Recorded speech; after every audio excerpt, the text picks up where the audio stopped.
Hello, guys. Welcome back to Starcastic Remarks. And alongside Christian to my right, James to my left, my name is Ryan Chambers. We are the official Dallas Stars podcast of THPN. Go and use that promo code THPN the next time you go and use DraftKings Sportsbook. Maybe you can put in a bet that Ryan Reeves will get thrown out of a game in Game 3 as well. We'll see how that works out. Put in a bet for that and see how that goes. Anyways, guys, the Dallas Stars win Game 2 and even the series at 1 by a final score of 7-3. There was a momentary moment. I couldn't think of another word. That was great wording. Yeah, moment. Great wording, Ryan. Of scariness when it was 4-3, and then after that, it was just Dallas all the way, guys. A fantastic game by the Dallas Stars tonight. What's your initial thoughts coming out of this game? I mean, that's the exact response you have to have after losing Game 1 at home. I mean, you need to go out the next game and you need to win it and then win it handily. And that's exactly what they did. I mean, 7-3, it was dominant the entire time. Like you said, the only really scary part of this game was those 2 back-to-back goals after probably the weakest call of the series so far. And doesn't even matter. Stars respond right back to it. And just great offensive game all around, especially by the depth scoring that we didn't get last night or the other game. I'm not sure how much of it was depth because Hintz scored 3 goals and Sagan got 1 and Ben got 1 on the first power play unit. Yeah, I mean, I'm saying still, anyone not named Rope or Robo, that's depth. That's true. I think the biggest thing about the game tonight is you have to talk about Rope Hintz. You absolutely. We talked about how Robo could be probably the biggest catalyst in the playoffs for the Dallas Stars. And he was very good tonight. Don't get me wrong, but he was quiet. But he was very good, but very quiet just because he wasn't scoring any goals. But I think he ended the game with 3 assists tonight, right? Or at least 2. Yeah. At least 2, but still, that's really good for him. But Rope's Hintz seems to have that clutchness about him that Robo has in the regular season. And tonight, I mean, what a great response by the Dallas Stars, but what an amazing, incredible response by the Dallas Stars' best player here tonight.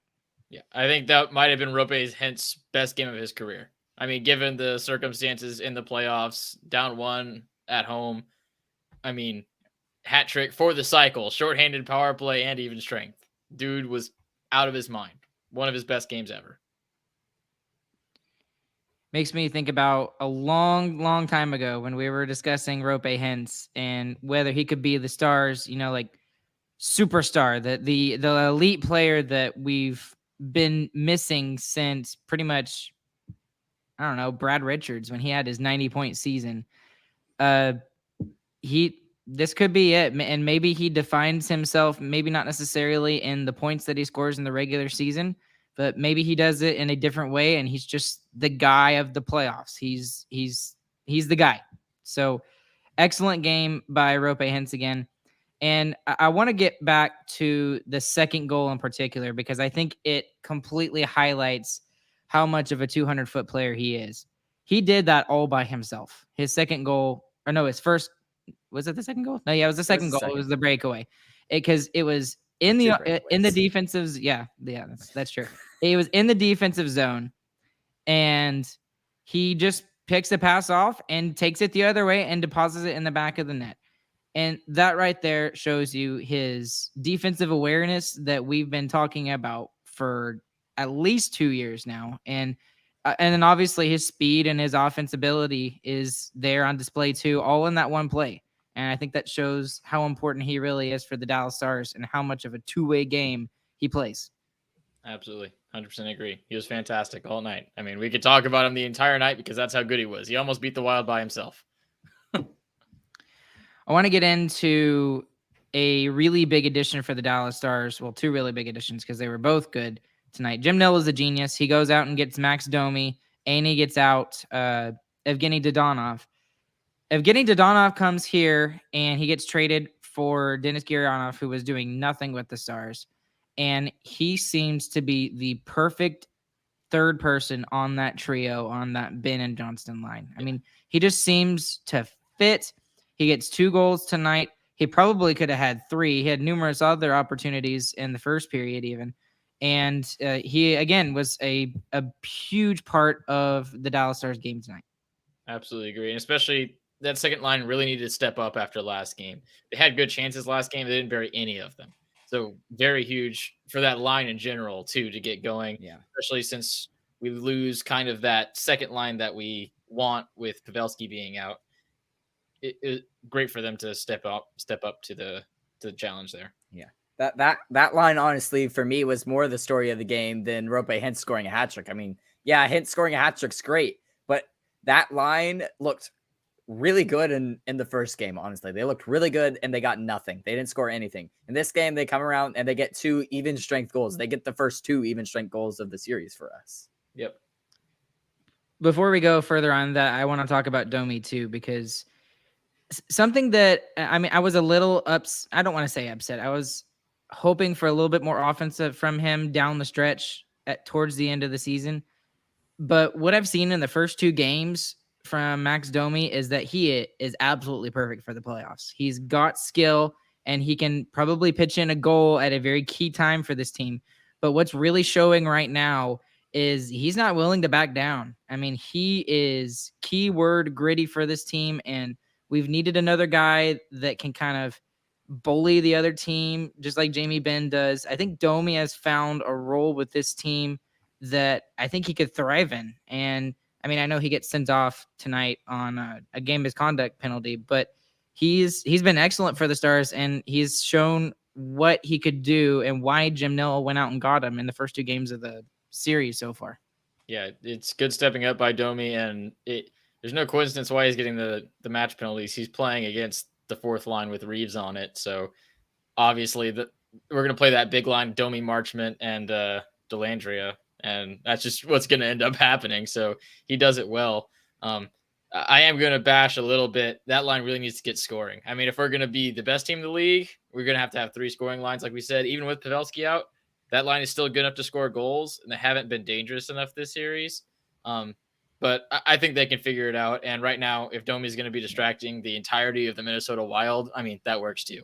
And I think a lot of why that line has been so ineffective is because Marchment is still just coming back. He still looks. I agree. I mean, his physical strength and ability is there. He is not following plays well. He's not watching them develop. He's making bad passes, but without the puck, he's playing perfectly fine. I agree. That's fair. Okay. Playing without the puck, I think he's doing really well, Marchment. But the other thing is you just can't get on that line because they finally get healthy. Right now. Yeah, they finally get everybody back for game 1. There's I'm not going to talk about it anymore. You can go read my blog about the dirty hit on Pavelski. But then Pavelski gets knocked out of the series probably for sure. And then they have to rejuggle the lines and go back to plan B, which is basically what they were doing from the trade deadline on. Yeah. And when you had all 4 of those lines with everybody healthy, they looked completely unstoppable. The Stars did, especially the forward grouping. And so I don't really blame Domi, and I don't really blame Marchment much because they just haven't.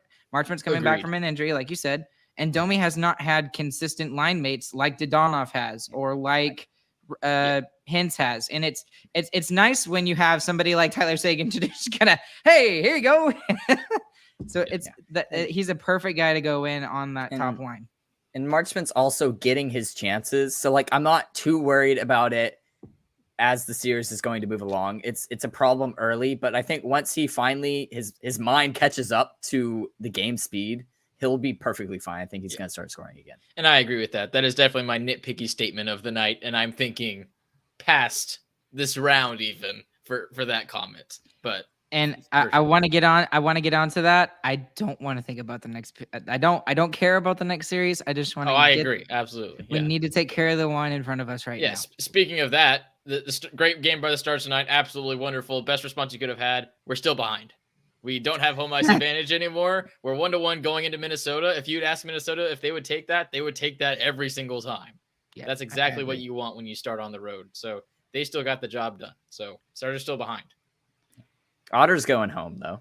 Otter is going home. That will be very interesting. Yeah, we'll get into game 3 here a little bit more towards the end. But I want to talk about the third member of that Ben line because we talked about Ben for a little bit. He was very good again tonight. I love He looks like young Jamie Benn. He looks like 25-year-old Jamie Benn out there, just messing with people and shoving people. He's got a smile on his face when it looks like he's about to get punched in the face. I Sometimes he has smiles on his face while getting punched in the face. That's true. That is very true. But anyways, it was a good game by him. But I really want to talk about Wyatt Johnston because I don't know about you guys. I can't believe he hasn't scored yet, man. That is my thing right there. That's the he thing. has been amazing. He has had 2 great games, and he has been absolutely quiet just because he's just not converting on his chances. That's first. One of the Dodonov goals. He that should have been his goal, right? Yeah. Fleury made an amazing save. Yes, Fleury made an amazing save, and Dodonov just happened to be there.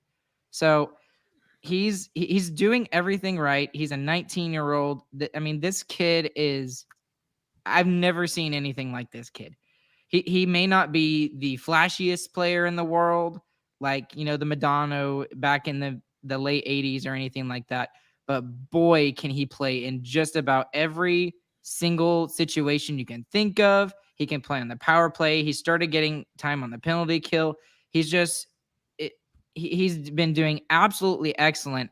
And this might be a hot take, but I think he's going to explode when he goes to Minnesota. He's going to get a couple of goals in the next 2 games. Yeah. He has the most shots for the entire Dallas Stars. 5 shots for Wyatt Johnston. Yeah. He's due for some. And he still gets an assist as well and a garbage penalty call. Whatever. Both of the penalties that have been against him in this series have been awful. Yeah, pretty weak. But one more guy we need to talk about. The guy slotting in, Joel Kiviranta. Oh my fantastic. Yeah. What a playoff player. Yeah. So the assist on the first Hintz goal, fantastic. I mean, first of all, he is a forward that is not starting in the series, and he's put out their first thing on the penalty kill. That's an amazing thing right there. That tells you all you need to know about Joel Kiviranta. And then an amazing play, and he's throwing the body around all night. He led the Stars with 6 hits. Joel Kiviranta. So yeah, and I thought fantastic. I thought the best part of his game was on the penalty kill tonight. I mean, the pass up to Hintz is great and all, but even just in his own zone, he was deflecting pucks out of the way. He's knocking down passes. He looked awesome. Him and Fox were fantastic on the penalty kill tonight. Isn't it nice to have somebody like him as the quote unquote 13th forward? Yeah. Very nice. He's very much like Hanley in that way, but he's a much more reliable forward than Joel Hanley is on the defensive side. So he played excellent tonight. I agree with you. He is just like the perfect bottom 6 forward that plays for this team, and he was drafted by this team. So I only hope but good things for him, and he'll get a big goal sometime during this series or maybe the next one if we get past this series, but he'll have a big goal at some point. Another big storyline into tonight's game is, I want to talk about it briefly because I was very shocked about this, but the decision by Dean Evason, the head coach of the Minnesota Wild, to go ahead and start Marc-Andre Fleury instead of Philip Gustafsson. And here's the thing. It's nothing against Marc-Andre Fleury. He's a great goaltender, and I think the Stars still would have won this game with Gustafsson in the net either way. But there were a couple of questionable goals that he gave up, and I don't understand the decision to go with Fleury after the game Gustafsson had. Gustafsson was flat out excellent. He won the longest game in Minnesota Wild playoff history. I mean, that's a weird decision by Dean Evason to do that, correct? Yeah, that's stupid. A little. The only thing I would say is that they've been doing it all season long. And I agree things change once you get to the playoffs, but like it's what's been working for them going down the stretch in the back half of this season, and they were just going to try to stick with it. And with that performance, we're likely not going to see Fleury for the rest of the series. We won't. I highly doubt that we will see Fleury unless Gustafsson gets hurt. I mean, I was especially shocked that he wasn't pulled after the 4th Stars goal. Yeah. I mean, at that point, you're still kind of in the game. I feel like change something up. It was still the first half of the second period. Don't know why he wasn't pulled then. It makes me curious as to if Gustafsson was actually just wore out by that game, maybe injured, maybe pulled something. I mean, I'm going to start the rumor mill here. I'm going to say it, but I don't know who doesn't pull Fleury after that 4th goal. He was atrocious. He's still Marc-Andre Fleury. You give him a chance. He's going to be a Hall of Famer, like first ballot Hall of Famer, no doubt. You give him a chance, and he was given a chance. I mean, his team gave him a chance. They were only down by 1 goal, and then he gave up 3 more. Now, not all of them were his fault, but again, he had at least 2 goals that I'm kind of like, okay. The Rope Hintz breakaway goal where he tried to poke check, and then the one where he was standing up and Jamie Benn scores 5-hole. Yeah, that was a little strange. And again, I'm not saying that the Stars would have lost this game if Gustafsson had started this game. I still think they would have won based off of how they played. But I mean, I don't know. Just a thought. Just dumb. You want to know who else is dumb? Ryan Reeves had a fantastic night tonight for the Minnesota Wild. Check out these stats: 0 goals, 0 assists, 12 penalty minutes, and the lowest of any player tonight, 8 minutes time on ice. Man, that guy was rocking. Difference maker right there. Playoff guy. What about Matt Dumba, the superstar? Is Matt Dumba the superstar? What are his stats at? He was good tonight. Yeah, he actually plays. He's played 2 really good. He actually does play really good, but like he doesn't score a lot. So not superstar, but plays a lot. He had an assist tonight. He was a +1, and he played 21 minutes. Dumba was very good. Very unfortunate for Stars fans. We want him to suck. You want to know who else was very good for the Minnesota Wild? Kirill Kaprizov. 0 goals, 0 assists, -2, 12 penalty minutes. Great guy. Really love that. And if he wants to fight Max Domi, I say we let him. Do it. Go do it.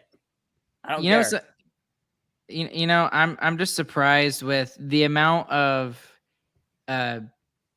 misconducts that they were just handing out. It's just like they handed out a couple, and then they were just like, "We're just tired of dealing with everybody. Just go, everyone go to the locker room." Oprah here, you get a misconduct, and you get a misconduct, and you get a misconduct. Everybody gets misconducts. I was honestly very happy about that. I mean, you saw the fourth line of the Wild getting played a lot more in the third period, and boy, do I wonder why. I mean, all they're trying to do is rile something up. So, and that's why Reeves got the 10-minute misconduct. Yeah. So he's obviously trying to do something. I'm very glad there was a short fuse on that 10-minute misconduct when the game was obviously over by the refs. So I'm glad that was taken care of. Another big thing in the game tonight we have neglected to talk about. If the Stars are going to win games in the playoffs, you got to take advantage on special teams. And not only did they take advantage on special teams on the power play tonight, like they did in the last game. Last game, I guess, was kind of mixed because they had 2. Yeah, they had 2 goals. That's still really and then, good, but they didn't get the goal when they needed it in the third period when they had not close. But anyways, that was game 1. Tonight, they had a lot of good opportunities on the power play. They took advantage of when they had it. And even on the shorthanded goal by Rope Hintz. So, I mean, the Stars, both ways, they take advantage and they score goals. Yeah, and that's why this rough and tumble style that the Wild are obviously trying to play against the Stars, it's going to be kind of interesting because the Wild special team sucks. They are not good. If we can keep the refs calling things instead of letting it go more, and it becomes a special team duel, I mean, the Stars are going to blow them out of the water like they did tonight. Yeah. So we'll take that all day long. Now, I want to get into this too, because this is a decent segue into this. How have y'all liked not liked the officiating in the first 2 games of the playoffs? Because here's my thing. In both games, the refs inserted themselves into the game and they managed the game. They themselves did. And I don't like the amount of penalties that are being called. I mean, I understand that they're trying to call it tight and it's the beginning of the playoffs and they're trying to make sure that the players understand that it doesn't matter if it's playoff, that they can't just get away with anything. But at some point, you just got to let them play. I don't agree with that. The majority of the penalties were in the third period when the game was already over. So if you look at the first 2 periods, there's only 5 penalties, which wasn't egregious. The only thing I'm kind of upset about is it's 2 games in a row when the Stars have been going downhill in the second period, and then there's a ticky-tacky foul called against the Stars. Them, yeah. And that's the second game in a row that it's happened, the exact same way. Stars are going downhill, Wild get a penalty, they score, and they're right back in the game. That's what I'm more frustrated about. The hook the hold from Yanni Hakanpää, that has not been a penalty either of these games, and it all of a sudden is. I mean, it needs to be called consistently. I'm fine with the rest of the penalties pretty much. I did not like the Yanni one. I did not like the Wyatt Johnson hooking one. Those were pretty ridiculous. For the most part, I'm not too upset at the officiating. I mean, game 1, the second period was awful. That was like the worst officiated period I've ever seen. But outside of the second period, I thought the reffing was fine. So take that how you will, but yeah, I don't think it's terrible. I think it's good enough. I don't think it's great though. I just think there were some stupid calls, even in the third period. Like all I want is consistency there. I mean, just don't call the touch fouls, call the obvious ones, or call all the touch fouls. It's just not consistent. I feel like more of the third period ones were really just them trying. Yeah, those were trying to not let the game just blow up and become a line brawl. Which I guess they'd managed it okay, considering that nothing happened too major, but still. I mean, the Frederick Goudreau tripping call that he got called against again on Mason Marchment, he barely tapped Marchment, and I know Marchment probably sold it a little bit, but dude, really, don't call that. That was the softest one against the Wild all night long, though. Yeah, the Stars have had 3 of those called on us this series already, so it was about time that we got one. And also the Ryan Reeves slashing is totally to just stop him from trying to rile everyone up. Yeah, that's exactly what that penalty is. That's not normally going to be a penalty, but the game was already over and it was Ryan Reeves doing it. So, and wasn't he trying to start something with Miro Heiskanen? No, yeah, that's what the penalty was. That's what I thought it was. I thought he was slashing Miro. Is Miller? It was Miller? Yeah. Okay, so it was Miller he was trying to. Okay, well, either way, I think the officiating could be better, and it can always be better. A quick side note, James, you want to tell everybody what we were talking about right before we came on? I don't have that great of a memory, Ryan. The Kane series. Oh yeah, the Kane series. Oh goodness, penalty or power plays were 6-0 for the Canes in an overtime game. Yeah, that's just a statistical anomaly. That's a statistical improbability. The worst part is that there's a high sticking on the final play of the game that the Canes score on. That wasn't called. Yikes. Okay. NHL officials have had a rough go these first 2 games, I'd say. It's pretty yikes. Now, the only thing is we didn't watch the game. So if they're just calling the game and calling what they see, other than that last play, James, I agree with you. That should have been called. It's all over Twitter right now. Man. It's right in front of both refs, the linesman and the referee. And I mean, the linesman can't do anything about it, but the ref could have easily called that. And then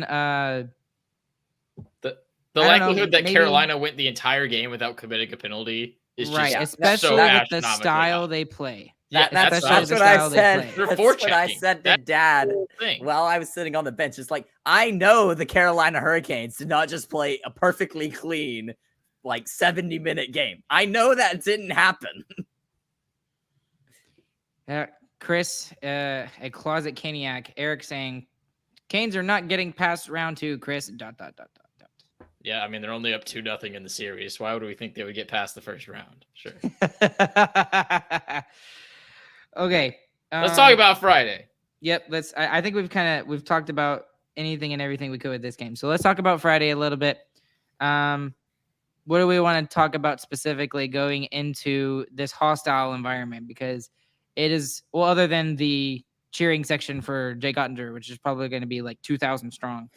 But but what do the Stars need to do? Do they need to change the way they played at home compared to the way they might do on the road? Do they need to change it? No. I mean, we like playing on the road. We had a better record on the road. Otter obviously loves playing on the road. What you need to do is you need to do what you did tonight. You have to start strong. If you let the building get rolling, you let the Wild feed off that energy. I mean, you saw what the Stars did with that energy in the second period. I mean, they just rode that wave all the way to 4 goals. That can happen the exact same way to you in Minnesota. So you got to start. strong. You can't start the way you started the first game. Well, here's the thing. Maybe this is a terrible way to think about it, but maybe you wait to see how they react.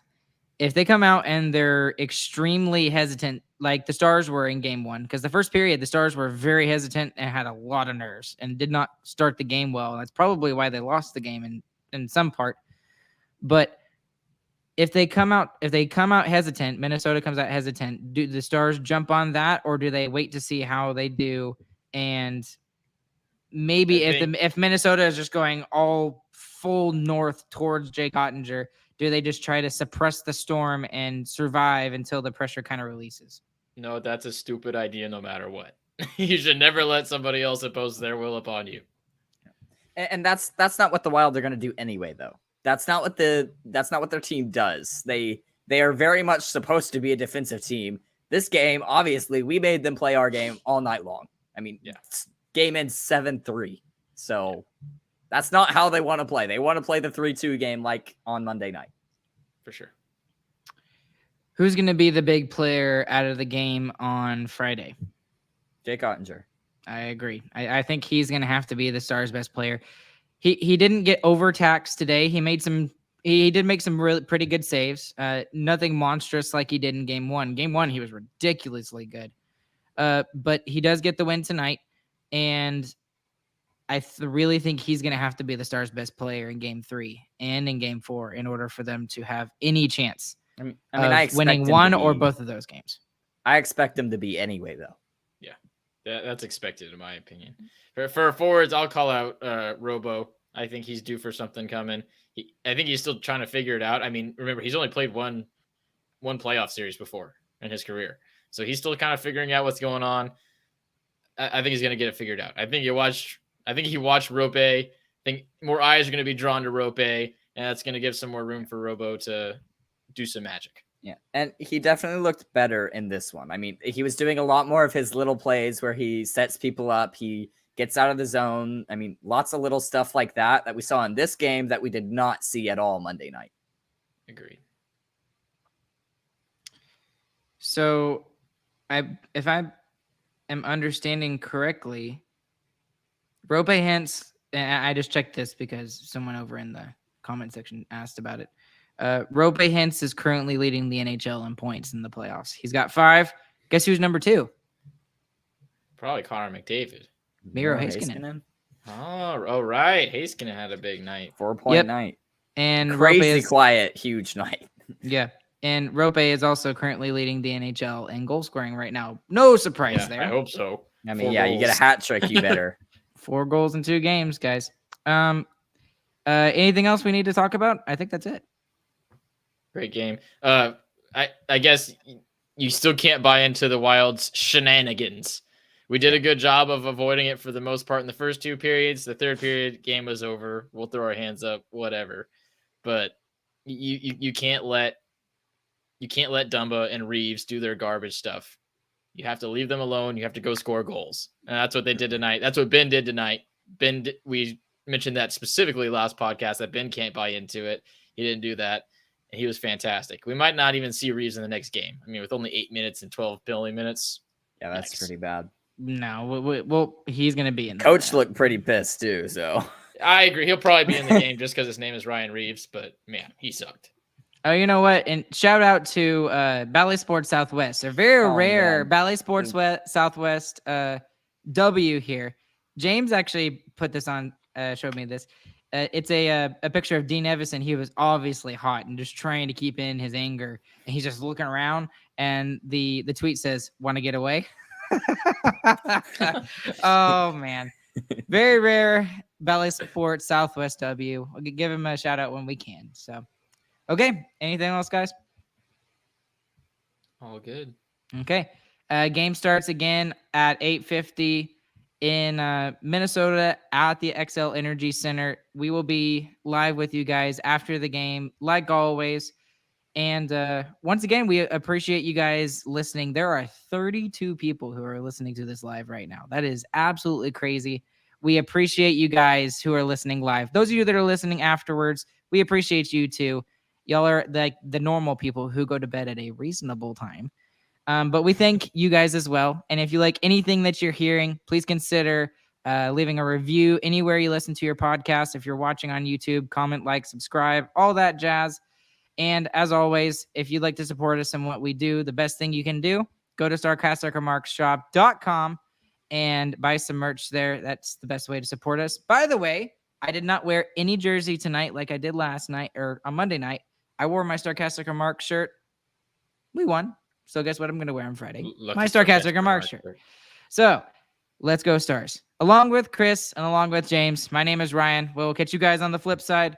We hope you guys have a good, fantastic morning, afternoon, evening, whenever you guys are listening. Chris, take us out, please. 1 down. GG, boys. 15 to go.